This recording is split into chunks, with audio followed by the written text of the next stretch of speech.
Well, when it comes to Canadian legends, Lincoln Alexander is in rare company. Linc, as he was best known, was our country's first ever black MP, but that was far from his only achievement in his 90 years.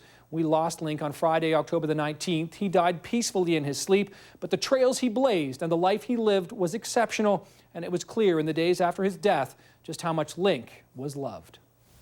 From the time Lincoln Alexander strode confidently onto the national scene, he was an imposing and impressive figure.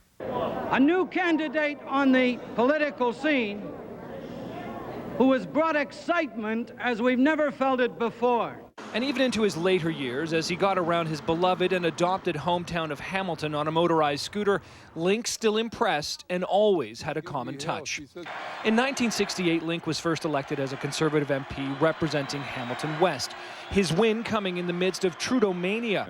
But in an election night interview on CHCH, he was as calm and as plain-spoken as ever. What stopped Trudeau? What stopped Beckett in your area? Well, I think it's just hard work, Bill. We have been running since 1965. We had a very highly organized team. Linc won his seat 4 times and rose to become a Labour minister in Joe Clark's government. Another first. And in 1985, yet another first for Linc. On Brian Mulrooney's advice, Linc was appointed Lieutenant Governor of Ontario. And again, his plain-spoken, common man appeal came through as he discussed his position as Her Majesty's representative to the province. Although I may be in a vice-regal spot, I want people to understand that it's Linc, but I understand that at times now you have to call me Your Honor, and that's going to take some getting used to. When he left public life, Linc didn't exactly retire.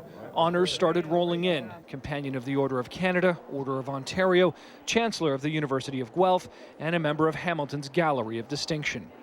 In his life, Linc was also faced with the challenges of growing up black, and having to deal with racism was a constant battle. And his memoir was even titled after a phrase his mother repeated to him as she tried to raise him to rise above the racism. "Go to school, you're a little black boy," is the story of Linc's life. But in death, Linc's connection to the common man was as clear as ever. Though he'd made fewer public appearances in his final years, the public showed up to honor and remember the man.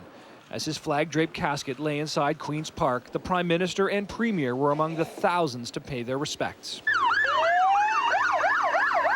And when his remains were being driven from Toronto to Hamilton, his family arranged to give Linc one last drive on the parkway named after him. And that night, hundreds of people showed up on bridges waving flags and once again honoring him. For days, he lay in repose inside Hamilton City Hall, his widow Marnie at his side, greeting and thanking the people who wanted to say goodbye in person. And then on the day of his state funeral, the city's downtown core came to a standstill as his funeral procession twisted through the city ahead of an emotional and inspiring service. The tributes that day covered all facets of Linc's character.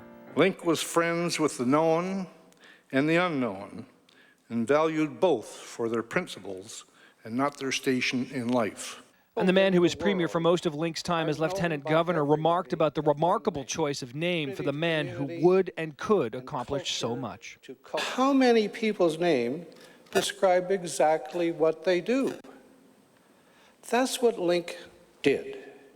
He linked people to people, community to community, and culture to culture. And finally, Mike Pinball Clemens reminded everyone to remember Linc for so much more than the charm which made him so close and approachable to everyone. And if we simply reduce him to a guy who, well, could charm any woman, we're just not doing him justice.